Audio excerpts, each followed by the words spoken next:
Company 9.5 টাকা rate পাচ্ছে, 11 টাকা কেন মার্কেটে ডিম বিক্রি হচ্ছে? সেটার জন্য কে খাচ্ছে ওই টাকাগুলা?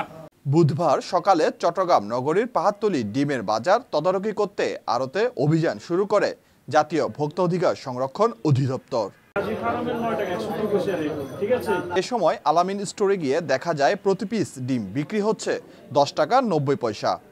অথচ টাঙ্গাইলের মায়ের দোয়ার ডিমের আড়ত থেকে কেনা ভাউচারে নেই ডিমের দাম। ক্রয় ও বিক্রয়ের ভাউচারে পান গরমিল।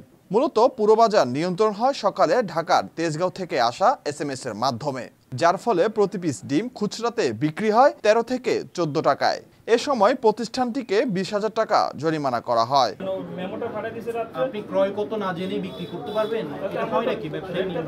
তবে আলামিন স্টোরের মালিক বলেন, ঢাকা থেকে SMS এর মাধ্যমে দাম নির্ধারণ করে দেয় সমিতি, সেই অনুযায়ী তারা বিক্রি করে ডিম। ঢাকার তেজগাঁ ডিম সমিতি আছে, ওখান থেকে সারা বাংলাদেশের জন্য একটা রেট নির্ধারণ করা হয়, যে 30 পয়সা মার্জিনে বা 35 পয়সা মার্জিনে একটা রেট নির্ধারণ করা হয়।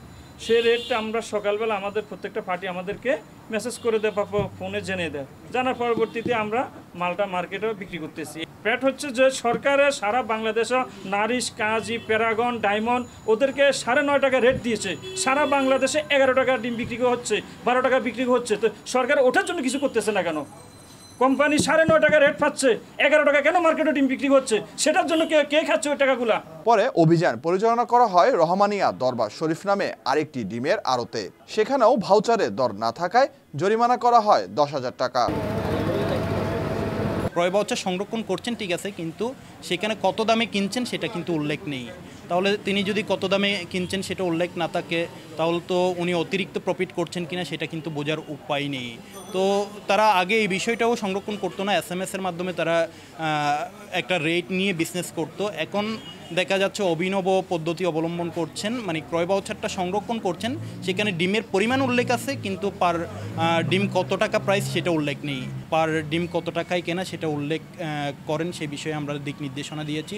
ওই প্রতিষ্ঠানকে আমরা সতর্কতামূলক 20,000 টাকা অর্থদণ্ড করেছি। এরপরে এই প্রতিষ্ঠানে এসেছি, সেম চিত্র, এই প্রতিষ্ঠানকে আমরা 10,000 টাকা সতর্কতামূলক অর্থদণ্ড করেছি। তারা আমাদের কথা দিয়েছেন ভবিষ্যতে ক্রয় ভাউচার রাখবেন, সেখানে হচ্ছে পার কোয়ান্টিটি ডিম কত টাকা প্রাইস সেটা উল্লেখ থাকবে, সেটা আমাদের নিশ্চয়তা দিয়েছেন। ইসা মোহাম্মদ, বাংলাধারা, চট্টগ্রাম।